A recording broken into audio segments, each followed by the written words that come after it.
श्रीरामचंद्राय नमः। श्री सद्गुरुदेव परमात्मने नमः। तीसरी आसक्ति होती है कर्म आसक्ति। ये काम हम पूरा करके ही छोड़ेंगे, इसका नाम है कर्मासक्ति। देखो, काम बढ़िया से बढ़िया करो, परंतु उसको पूरा करना तुम्हारे हाथ में नहीं है। तुम यही संकल्प रखो कि एक पीढ़ी में पूरा नहीं होगा तो दूसरी पीढ़ी में पूरा होगा, दूसरी में नहीं होगा तो तीसरी में होगा। गंगा जी को अगर अंशुमान नहीं ला सकेंगे तो दिलीप लावेगा, दिलीप नहीं ला सकेंगे तो भगीरथ लावेगा। तुम अच्छा काम प्रारंभ कर दो, उसको पूरा करने का भरपूर प्रयास भी करो, परंतु उसको पूरा करने के लिए अपने दूसरे कर्तव्यों की अवहेलना मत करो। Don't ignore the other duties in action in your life.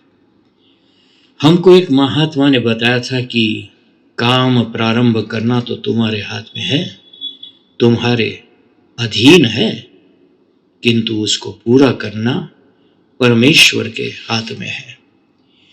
कार्य करना तुम्हारे हाथ में है, उसका फल देना परमेश्वर के हाथ में है।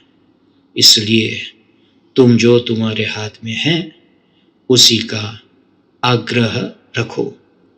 कर्म में जो ये कर्तापन है कि मैं कर रहा हूं, वो भी ईश्वर को छोड़ देने के कारण ही है।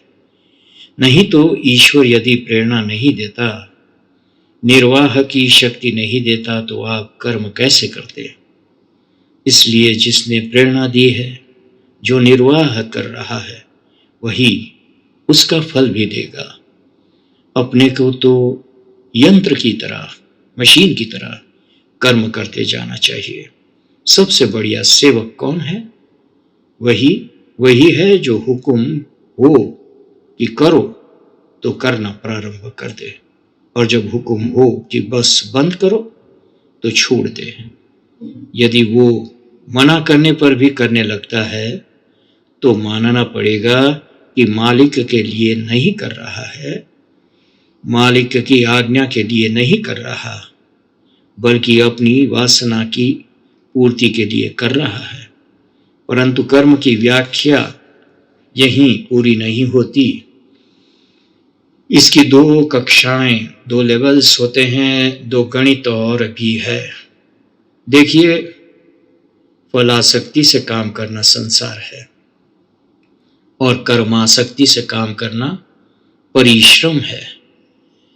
वैष्णव लोग कहते हैं कि कालक्षेप के लिए कर्म करना चाहिए। मतलब ये कि भगवान ने हमें जो समय दे रखा है उसका उपयोग करते हुए, उसको भरते हुए चलना चाहिए। हमारा समय खाली न रहे, हम किसी न किसी कर्म द्वारा ईश्वर की सेवा करते चले। पर इसमें तीसरा प्रतिबंध यही है अपने कर्तापन का, अपनी कर्तृत्व आसक्ति का। लोग कहते हैं मैं ये करता हूं, मैं वो करता हूं। अरे भाई, अपने शरीर में बाल तुम बढ़ाते हो, रक्त का संचार तुम करते हो, सांस तुम चलाते हो। देखो अपने शरीर की, और इसी को आध्यात्म बोलते हैं। तुम्हारे मल का अपसरण अपने आप होता है, रक्ताभिसरण अपने आप होता है, बाल अपने आप बढ़ते हैं, सांस अपने आप चलती है। समष्टि में एक ऐसा तत्व है जो तत्त बीज के अनुसार तत्त आकृति के द्वारा अपनी प्रेरणा से काम ले रहा है। दूसरे शब्दों में भगवान ही सब कुछ कराता है। इसमें तुम्हारा कर्तापन का अभिमान बिल्कुल गलत है।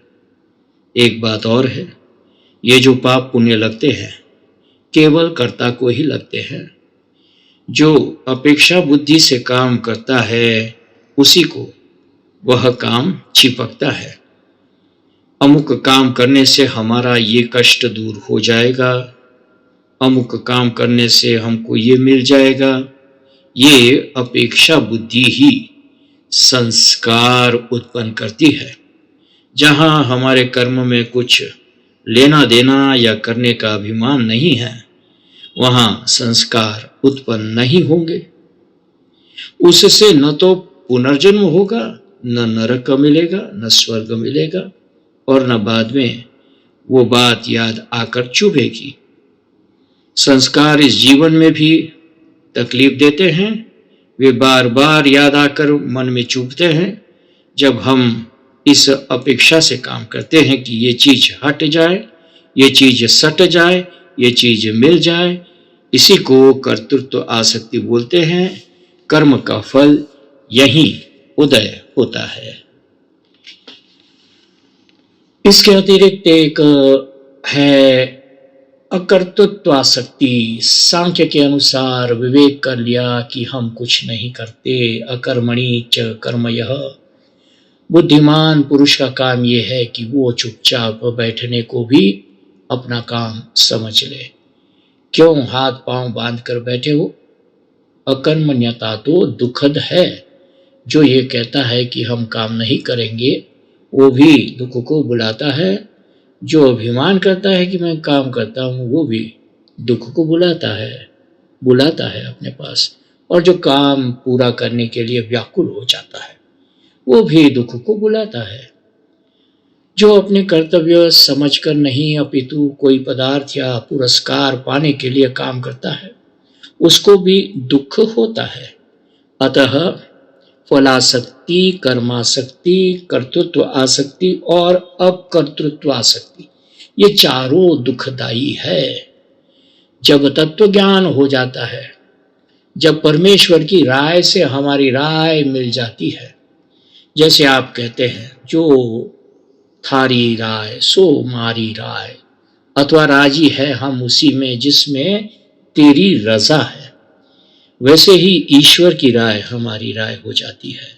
संसार में दुखी वही है जो ईश्वर से मतभेद रखता है।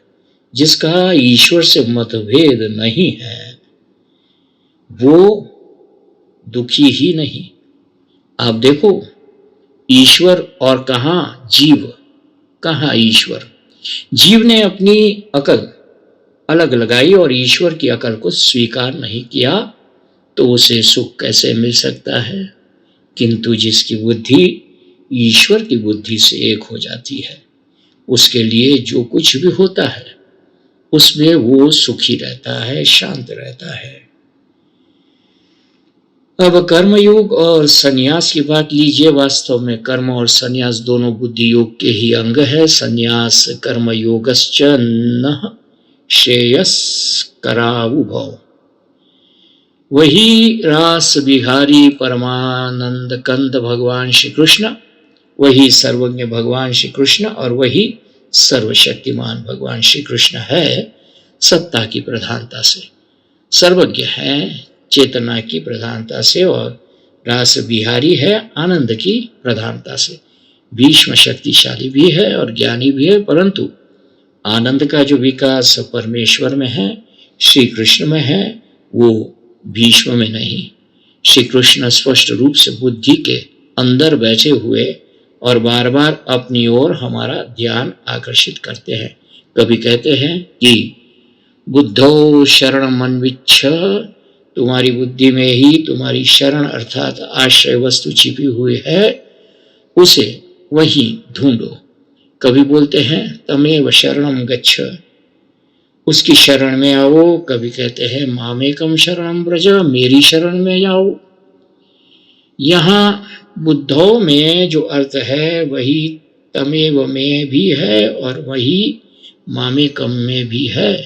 भगवान जने जने की शरण में जाने से रोक कर किसी एक की ही शरण में जाने को बोलते हैं, और वो एक कौन है? वही अपने हृदय में अंतर्यामी है, वही संपूर्ण विश्व का संचालक तत्व है और वही श्री कृष्ण माम है। उसी का शरण में आने के लिए भगवान बार बार पुकारते हैं। अब आप देखो कि बुद्धियोग क्या है। नहीं, भगवान को बुद्धिवाद पसंद नहीं, मूढ़ता तो सर्वथा नापसंद है, क्योंकि मूढ़ तो परमेश्वर के पास पहुंचने का साधन ही खो बैठता है। जय सिया राम, जय सद्गुरुदेव। ये गीता दर्शन से 144, 145, 146 से पढ़ा गया है। जय सिया राम।